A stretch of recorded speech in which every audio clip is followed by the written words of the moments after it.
যে কড়াইটা দেখছো এটা কিন্তু মাজলেও এই কালো দাগটা ওঠে না। যাই হোক, তোমাদেরকে আগের থেকে বলে দিলাম, না হলে আবার অনেক কমেন্ট করবে। তো এই যে ফুচকা পাঁপড়গুলো দেখছো, এগুলো খেতে কিন্তু পুরো ফুচকার মতো লাগে, বরঞ্চ আরও বেশি টেস্টি লাগে। তো বাড়িতে ময়দা টয়দা দিয়ে ফুচকা বানালে অনেক ঝামেলা থাকে, তার কারণে হচ্ছে ফুচকা পাঁপড় কিনে নিয়েছি, হচ্ছে মাঝে মাঝে আমরা ফুচকা করে খাই। তো তোমরাও বাড়িতে ট্রাই করে দেখতে পারো। নেক্সট হচ্ছে ফুচকার জন্য যেগুলো লাগে, আলু মাখা, তারপরে হচ্ছে টক জল, যেগুলো দরকার পড়ে সেগুলো আমি সব গুছিয়ে নেব।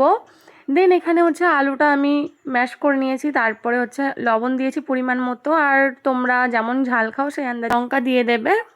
দিয়ে দেবো হচ্ছে ছোলা, আমি মটরটা দিইনি, ছোলাটাই দিয়েছি। তারপরে দিয়ে দিচ্ছি ধনেপাতা কুচি করেছিলাম সেইটা, আর এইগুলো দিয়েছি। আর একটা স্পেশাল মশলা দেবো যেটা আমার মা বাড়িতে বানায়, কি দিয়ে বানায় সেটা বলবো না, ওটা সিক্রেট রেসিপি। যাই হোক, তোমরা জানতে চাইলে অবশ্যই বলে দেবো, কেন বলবো না।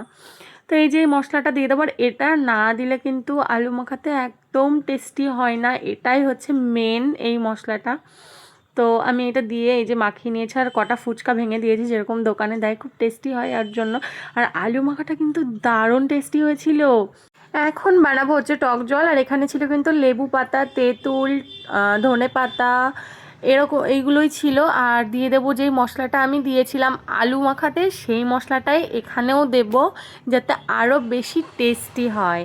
আচ্ছা, কার কার ফুচকা ফেভারিট অবশ্যই কিন্তু আমাকে কমেন্ট করে জানিও। আমি তো প্রচণ্ড ভালো খাই ফুচকা খেতে, আর ভিডিওটা এডিট করতে বসে আমার এখনও মানে খেতে ইচ্ছা করছে, কি করব।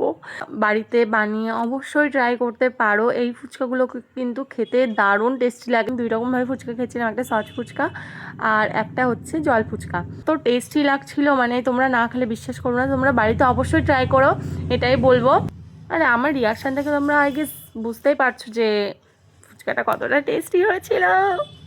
তো চলো, আজকের ভিডিওটা এই পর্যন্ত। ভিডিওটা যদি কিছু ভালো লেগে থাকে অবশ্যই লাইক কমেন্ট শেয়ার করে দিও। তো এইভাবে আমার পাশে থেকো। টাটা সবাইকে।